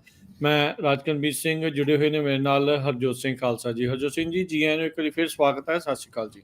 ਸਤਿ ਸ਼੍ਰੀ ਅਕਾਲ, ਧੰਨਵਾਦ, ਜੀ ਆਇਆਂ ਨੂੰ। ਅਗਲੀਆਂ ਖਬਰਾਂ ਵੱਲ ਚੱਲੀਏ ਰਾਜਕਨਵੀਰ ਸਿੰਘ ਜੀ। ਡੀਐਮਬੀ ਜਿਹੜਾ ਕੈਲੀਫੋਰਨੀਆ ਦਾ, ਇਹ ਬੜੀ ਇੰਪੋਰਟੈਂਟ ਖਬਰ ਆਈ ਆ ਅੱਜ। ਖਾਸ ਕਰਕੇ ਜੋ 70 ਸਾਲ ਤੋਂ ਉੱਪਰ ਨੌਜਵਾਨ ਹੋ ਜਾਂਦੇ ਆ, ਉਹਨਾਂ ਨੂੰ ਹੁਣ ਰਿਟਰਨ ਟੈਸਟ ਨਹੀਂ ਦੇਣਾ ਪਊਗਾ। ਇਹ ਉਹਨਾਂ ਨੇ ਕੈਲੀਫੋਰਨੀਆ ਡੀਐਮਬੀ ਨੇ ਕਿਹਾ ਆ। ਅਕਤੂਬਰ 1 ਤੋਂ, ਅੱਜ ਤੋਂ ਜਿਹੜੇ ਵੀ ਲੋਕ 70 ਸਾਲ ਤੋਂ ਉੱਪਰ ਹੋ ਗਏ ਆ, ਉਹਨਾਂ ਨੂੰ ਡੀਐਮਬੀ ਦਾ ਰਿਟਰਨ ਟੈਸਟ, ਨੌਲੇਜ ਟੈਸਟ ਨਹੀਂ ਦੇਣਾ ਪੈਣਾ ਜਦੋਂ ਉਹਨਾਂ ਨੇ ਆਪਣਾ ਰੀਨਿਊ ਕਰਾਉਣਾ ਹੈਗਾ ਲਾਇਸੈਂਸ। ਹਾਂ, ਉਹਨਾਂ ਦਾ ਜਿਹੜਾ ਵਿਜ਼ਨ ਟੈਸਟ ਆ, ਜਾਂ ਜੇ ਡਾਕਟਰ ਨੇ ਕੋਈ ਹੈਲਥ ਇਸ਼ੂ ਲਿਖਿਆ, ਉਹ ਜ਼ਰੂਰ ਚੈੱਕ ਹੋਊਗਾ। ਕਹਿੰਦੇ ਵੀ ਹਜ਼ਾਰਾਂ ਦੇ ਹਿਸਾਬ ਨਾਲ ਲੋਕ ਡੀਐਮਬੀ ਜਾਂਦੇ ਆ, ਘੱਟੋ ਘੱਟ ਉਹ ਜਿਹੜਾ ਸਮਾਂ ਆ ਉਹ ਡੀਐਮਬੀ ਨੂੰ ਬਚੂਗਾ। ਤੇ ਜਿਹੜੇ ਲੋਕਾਂ ਦਾ ਪੂਅਰ ਡਰਾਈਵਿੰਗ ਰੈਕੋਰਡ ਆ, ਮੰਨ ਲਓ ਫਿਰ ਉਹਨਾਂ ਦੇ 2-4 ਐਕਸੀਡੈਂਟ ਆ, ਟਿਕਟਾਂ ਆ, ਫਿਰ ਉਹਨਾਂ ਨੂੰ ਟੈਸਟ ਜ਼ਰੂਰ ਦੇਣਾ ਪਊਗਾ।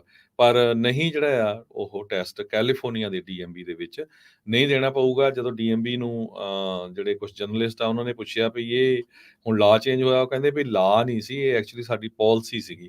ਸੋ ਪਾਲਿਸੀ ਕਿਸੇ ਟਾਈਮ ਦੇ ਵਿੱਚ ਵੀ ਜਿਹੜੀ ਆ ਚੇਂਜ ਹੋ ਸਕਦੀ ਹੈਗੀ ਆ। ਸੋ ਜਿੰਨੇ ਵੀ ਸਾਡੇ ਸਰੋਤੇ ਸੁਣ ਰਹੇ ਹੈਗੇ ਆ, ਜੇ ਤੁਸੀਂ 70 ਸਾਲ ਤੋਂ ਉੱਪਰ ਹੋ ਗਏ, ਤੁਹਾਡਾ ਲਾਇਸੈਂਸ ਰੀਨਿਊ ਹੋਣਾ ਤੇ ਤੁਹਾਨੂੰ ਰਿਟਰਨ ਟੈਸਟ ਦੇਣ ਦੀ ਜ਼ਰੂਰਤ ਨਹੀਂ ਪਊਗੀ। ਪਰ ਆਨਲਾਈਨ ਅਕਾਊਂਟ ਬਣਾ ਕੇ ਤੁਹਾਨੂੰ ਜ਼ਰੂਰ ਰੀਨਿਊਅਲ ਫੀਸ ਜਿਹੜੀ ਆ ਉਹ ਦੇਣੀ ਪਊਗੀ। ਹੋ ਸਕਦਾ ਉਹ ਤੁਹਾਡਾ ਵਿਜ਼ਨ ਟੈਸਟ ਵਗੈਰਾ ਮੰਗਣ, ਉਹ ਦੇਣਾ ਪਊਗਾ, ਨਹੀਂ ਰਿਟਰਨ ਟੈਸਟ ਨਹੀਂ। ਜੀ ਜੀ, ਅਗਲੀ ਜਿਹੜੀ ਹਰਜੋਤ ਸਿੰਘ ਜੀ ਖਬਰ ਤੇ ਨਜ਼ਰ ਮਾਰਦੇ ਜਾਈਏ ਤਾਂ ਜਰੋਮ ਪਾਵਲ, ਫੈਡ ਰਿਜ਼ਰਵ ਦੇ ਜਿਹੜੇ ਚੇਅਰਮੈਨ ਨੇ, ਉਹਨਾਂ ਨੇ ਇਹ ਕਿਹਾ ਆ ਵੀ ਅਮਰੀਕਾ ਦੀ ਇਕੋਨਮੀ ਇਸ ਟਾਈਮ ਸਟਰੋਂਗ, ਤਾਕਤਵਰ ਜਿਹੜੀ ਆ ਓਵਰਆਲ ਚੱਲ ਰਹੀ ਆ।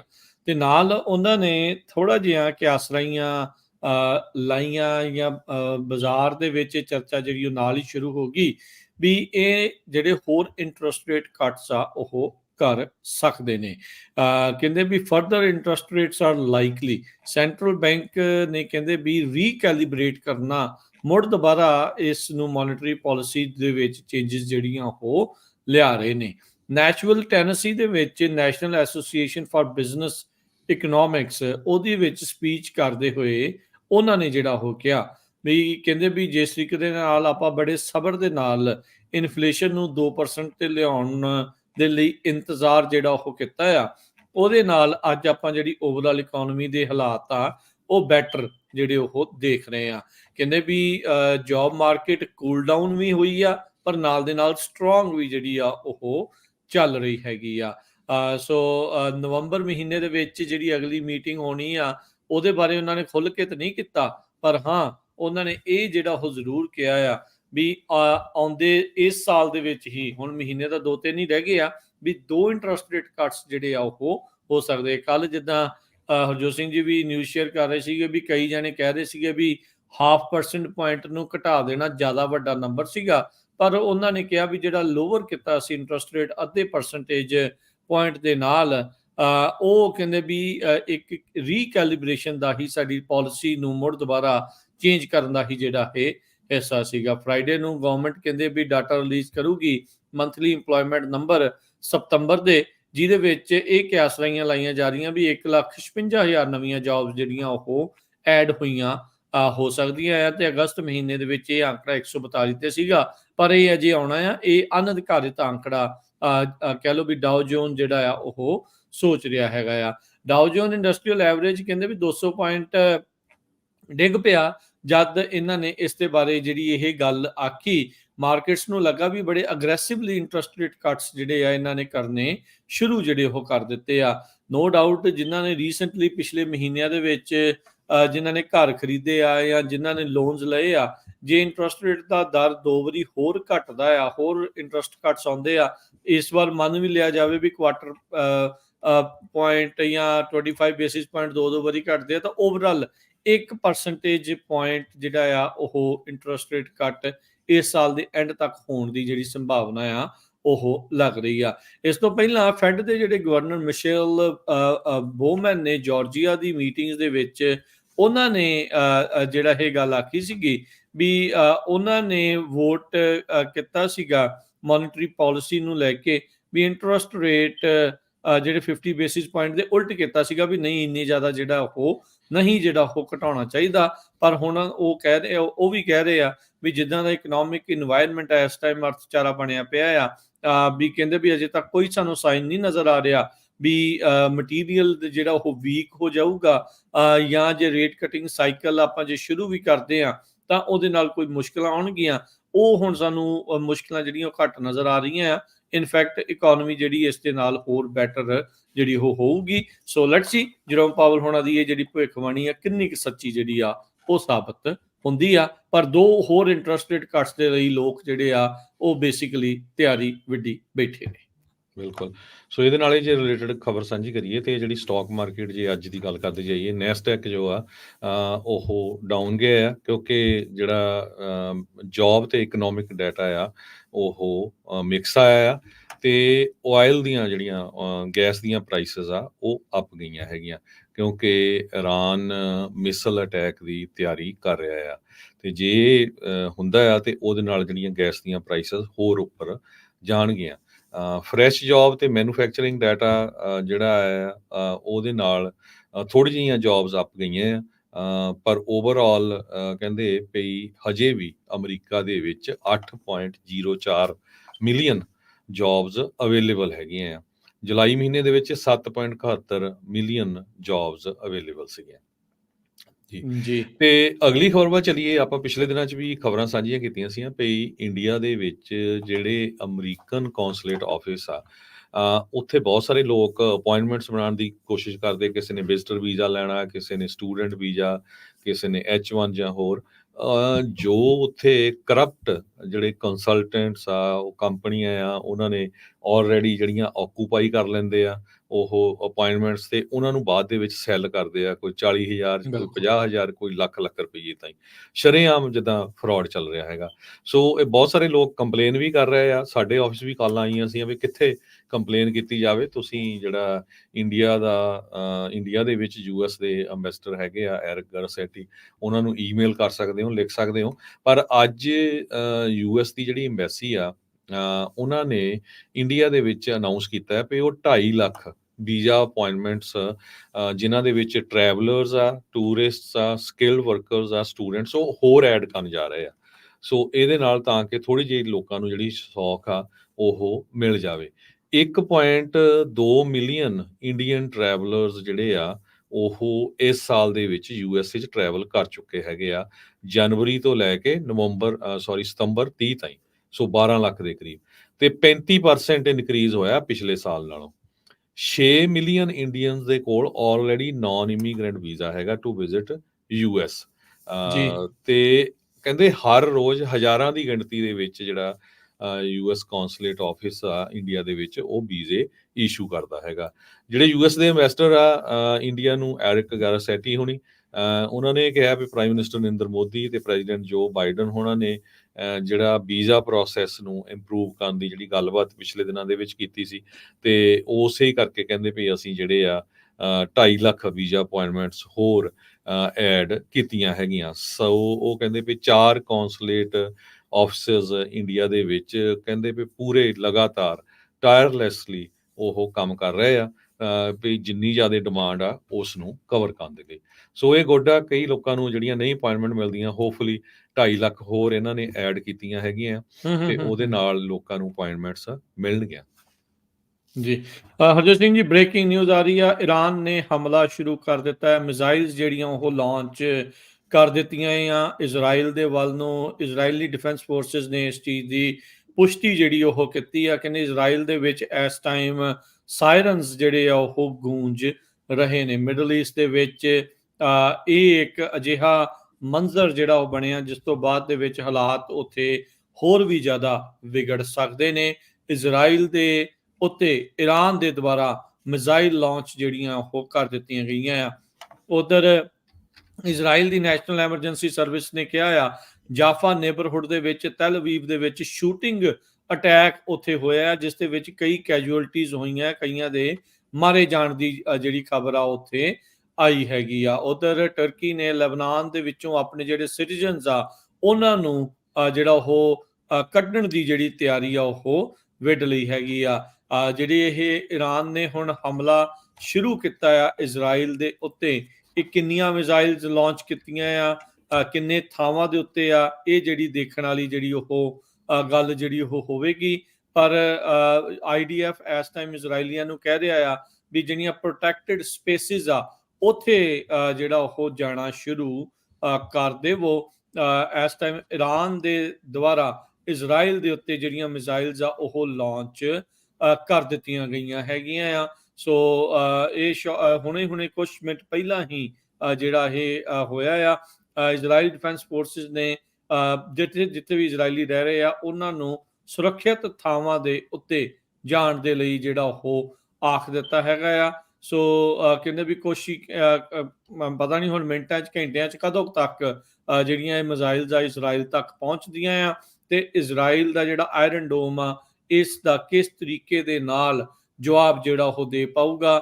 ਇਸ ਟਾਈਮ ਪੂਰੀ ਤਰ੍ਹਾਂ ਮਿਡਲ ਈਸਟ ਦੇ ਵਿੱਚ ਰੈੱਡ ਅਲਰਟ ਜਾਰੀ ਜਿਹੜੇ ਉਹ ਹੋ ਚੁੱਕੇ ਨੇ। ਜੀ ਬਿਲਕੁਲ। ਸੋ ਦੁਨੀਆ ਜਿਹੜੀ ਆ ਉਹ ਜੰਗ ਵੱਲ ਜਿਹੜੀ ਵੱਧਦੀ ਜਾ ਰਹੀ ਆ। ਹਜੇ ਤੱਕ ਜਿਹੜਾ ਯੂਕਰੇਨ ਤੇ ਰਸ਼ੀਆ ਵਾਲੀ ਜਿਹੜੀ ਲੜਾਈ ਆ ਉਹ ਉੱਦਾਂ ਹੀ ਹੈਗੀ ਆ, ਤੇ ਇੱਧਰੋਂ ਹੁਣ ਈਰਾਨ ਤੇ ਇਜ਼ਰਾਈਲ, ਪਹਿਲਾਂ ਇਜ਼ਰਾਈਲ ਵਾਲੇ ਪਾਲਸਤੀਨੀਅਨ ਵਾਲੇ ਏਰੀਏ ਤੇ ਲੈਬਨਾਨ ਵਾਲੇ ਏਰੀਏ 'ਚ ਉਹਨਾਂ ਨੇ ਆਲਰੇਡੀ ਅਟੈਕ ਕਰਨਾ ਸ਼ੁਰੂ ਕੀਤਾ ਸੀ। ਹੁਣ ਈਰਾਨ ਵੀ ਜਿਹੜਾ ਆ ਇਹਦੇ ਵਿੱਚ ਇਨਵੋਲਵ ਹੋ ਗਿਆ ਹੈਗਾ। ਜੀ ਬਿਲਕੁਲ। ਸੋ ਬ੍ਰੇਕਿੰਗ ਨਿਊਜ਼ ਇਹੀ ਆ ਵੀ ਈਰਾਨ ਨੇ ਜਿਹੜਾ ਉਹ ਹਮਲਾ ਸ਼ੁਰੂ ਕਰ ਦਿੱਤਾ ਆ ਇਜ਼ਰਾਈਲ ਦੇ ਉੱਤੇ, ਜਿਹੜੀਆਂ ਬੈਲਿਸਟਿਕ ਮਿਜ਼ਾਈਲਸ ਆ ਉਹਨਾਂ ਦੇ ਨਾਲ ਜਿਹੜੀ ਉਹ ਸ਼ੁਰੂ ਕਰ ਦਿੱਤਾ ਆ। ਇੱਕ ਛੋਟੀ ਜਿਹੀ ਬ੍ਰੇਕ ਲਾ ਲੈਂਦੇ ਹਾਂ, ਬ੍ਰੇਕ ਤੋਂ ਬਾਅਦ ਮੁੜਦੇ ਹਾਂ ਵਾਪਸ ਫੇਰ, ਤੇ ਹੋਰ ਰਹਿ ਗਈਆਂ ਖਬਰਾਂ ਜਾਂ ਇਸ ਦੇ ਵਿੱਚ ਹੋਰ ਕੀ ਅਪਡੇਟਸ ਆਉਂਦੀਆਂ ਆ ਉਹ ਤੁਹਾਡੇ ਨਾਲ ਜਿਹੜੀਆਂ ਉਹ ਆਪਾਂ ਸ਼ੇਅਰ ਕਰਾਂਗੇ। ਮਿਲਦੇ ਹਾਂ।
ਬ੍ਰੇਕ ਤੋਂ ਬਾਅਦ ਇੱਕ ਵਾਰੀ ਫਿਰ ਆਪ ਸਭ ਦਾ ਸਵਾਗਤ ਹੈ ਸੋ ਤੋਂ ਪ੍ਰੋਗਰਾਮ ਦੇ ਵਿੱਚ ਪ੍ਰੋਗਰਾਮ ਚੱਲ ਰਿਹਾ ਜੀ ਇਸ time update America. Harjot Singh ji ਜੀ ਆਇਆਂ ਨੂੰ ਇੱਕ ਵਾਰੀ ਫਿਰ ਸਵਾਗਤ ਹੈ। ਸਤਿ ਸ਼੍ਰੀ ਅਕਾਲ ਜੀ।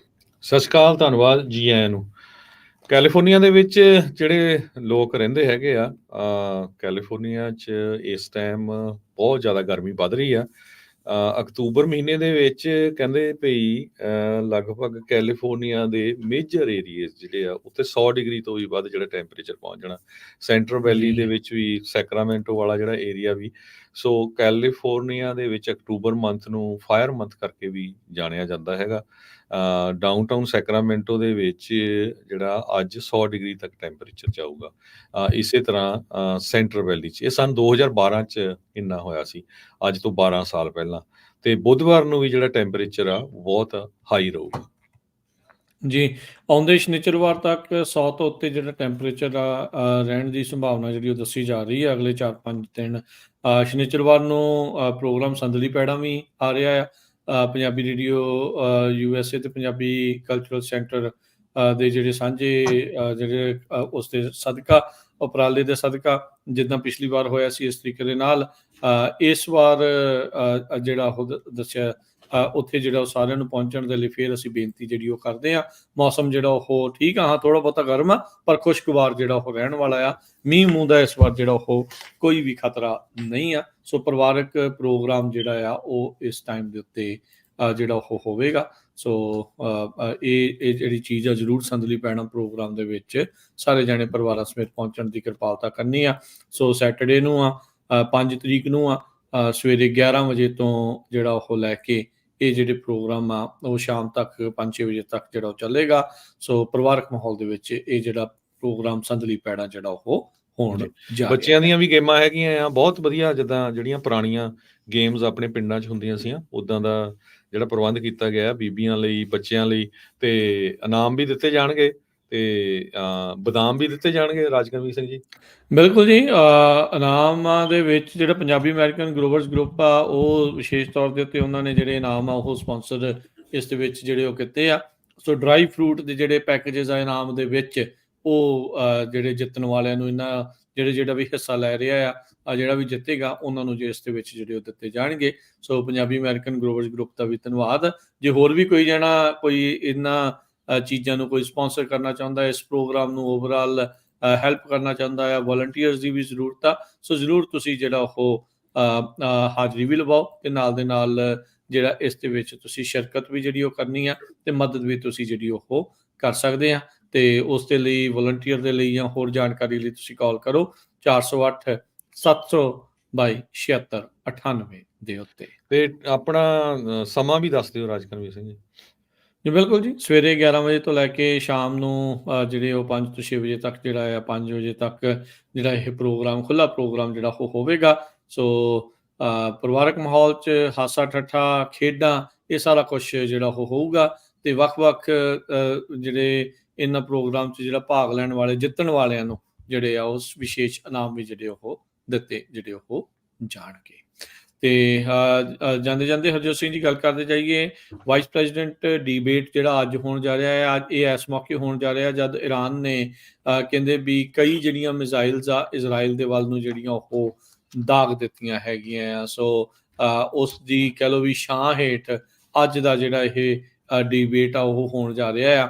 ਵਾਈਸ ਪ੍ਰੈਜ਼ੀਡੈਂਸ਼ੀਅਲ ਡਿਬੇਟ ਦੇ ਉੱਤੇ ਉੱਦਾਂ ਲੋਕਾਂ ਦੀ ਕੋਈ ਬਾਹੜੀ ਅੱਖ ਨਹੀਂ ਰਹਿੰਦੀ ਹੁੰਦੀ, ਕੋਈ ਜ਼ਿਆਦਾ ਸਿਗਨੀਫੀਕੈਂਸ ਨਹੀਂ ਹੁੰਦਾ।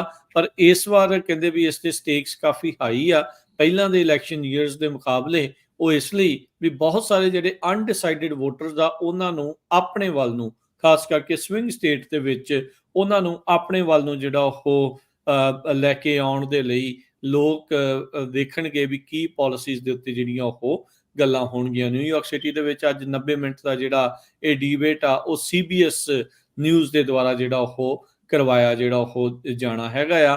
ਜੂਨ ਮਹੀਨੇ ਦੇ ਵਿੱਚ ਟਰੰਪ ਅਤੇ ਜੋ ਬਾਈਡਨ ਹੋਣਾ ਦਾ ਵੀ ਜਿਹੜਾ ਡਿਬੇਟ ਆ ਉਹ ਕਰਵਾਇਆ ਸੀ। ਤੇ ਫਿਰ ਉਸ ਤੋਂ ਬਾਅਦ ਦੇ ਵਿੱਚ ਕਮਲਾ ਹੈਰਿਸ ਤੇ ਟਰੰਪ ਹੋਣਾ ਦਾ ਡਿਬੇਟ ਜਿਹੜਾ ਉਹ ਹੋਇਆ। ਤੇ ਅੱਜ ਟਰੰਪ ਹੋਣਾ ਦੀ ਟਿਕਟ ਤੋਂ JD ਵੈਂਸ ਤੇ ਕਮਲਾ ਹੈਰਿਸ ਹੋਣਾ ਦੀ ਟਿਕਟ ਤੋਂ ਟਿਮ ਵਾਲਜ਼ ਉਹ ਆਪਸ ਦੇ ਵਿੱਚ ਆਮੋ ਸਾਹਮਣੇ ਜਿਹੜੇ ਗੁੱਥਮ ਗੁੱਥਾ ਜਿਹੜਾ ਉਹ ਹੋਣਗੇ।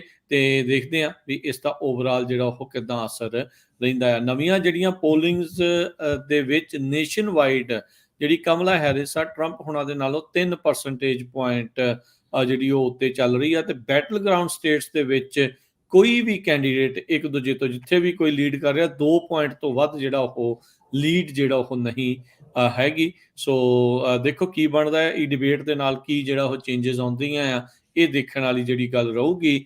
ਲੱਗਦਾ ਇਹੀ ਆ ਹਰਜੋਤ ਸਿੰਘ ਜੀ ਵੀ ਜਿੱਥੇ ਇਕਨੋਮਿਕ ਪਾਲਿਸੀ, ਇਮੀਗ੍ਰੇਸ਼ਨ ਤੇ ਉਹਦੇ ਨਾਲ ਦੇ ਨਾਲ ਮਿਡਲ ਈਸਟ ਦੇ ਵਿੱਚ ਜੋ ਕੁਝ ਇਹ ਜਿਹੜਾ ਚੱਲ ਰਿਹਾ ਆ ਉਸ ਨੂੰ ਉਹ ਜਿਹੜਾ ਮੁੱਖ ਕੇਂਦਰ ਬਿੰਦੂ ਜਿਹੜਾ ਅੱਜ ਦੇ ਦੁਆਰਾ ਜਿਹੜਾ ਉਹ ਉੱਥੇ ਰਹਿਣ ਵਾਲਾ ਆ।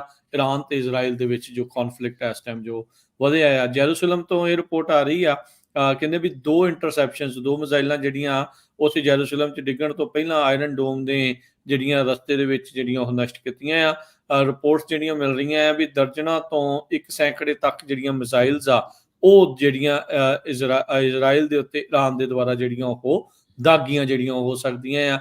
ਕਿੰਨੀਆਂ ਆਇਰਨ ਡੋਮ ਨੂੰ ਭੇਜ ਕੇ ਜਿਹੜੀਆਂ ਥੱਲੇ ਜਿਹੜਾ ਉਹ ਨੁਕਸਾਨ ਪਹੁੰਚਾ ਸਕਣਗੀਆਂ, ਇਹ ਇਸ ਟਾਈਮ ਦੇਖਣ ਵਾਲੀ ਗੱਲ ਰਹੇਗੀ। ਪਰ ਇਸ ਟਾਈਮ ਹਾਲਾਤ ਖਾਸੇ ਨਾਜ਼ੁਕ ਜਿਹੜੇ ਆ ਉੱਥੇ ਬਣ ਚੁੱਕੇ ਨੇ ਜੀ। ਤੇ ਆਪਾਂ ਹੁਣ ਸਰੋਤੇ ਤੋਂ ਲੈਂਦੇ ਹਾਂ ਇਜਾਜ਼ਤ। ਜੀ ਬਿਲਕੁਲ ਜੀ, ਇਜਾਜ਼ਤ ਲੈਂਦੇ ਹਾਂ ਮੇਰੇ ਰਾਜਕਨਵੀਰ ਸਿੰਘ ਵੱਲੋਂ ਤੇ ਹਰਜੋਤ ਸਿੰਘ ਵੱਲੋਂ। ਤੁਹਾਨੂੰ ਸਭ ਨੂੰ ਪਿਆਰ ਸਤਿਕਾਰ ਤੇ ਨਿੱਕੀ ਜਿਹੀ ਸਤਿ ਸ੍ਰੀ ਅਕਾਲ। ਜਿੰਦੇ ਵਾਸਤੇ ਰਹੋ, ਹੱਸਦੇ ਖੇਲਦੇ ਰਹੋ, ਸੁਣਦੇ ਰਹੋ, ਦੇਖਦੇ ਰਹੋ ਪੰਜਾਬੀ ਰੇਡੀਓ USA।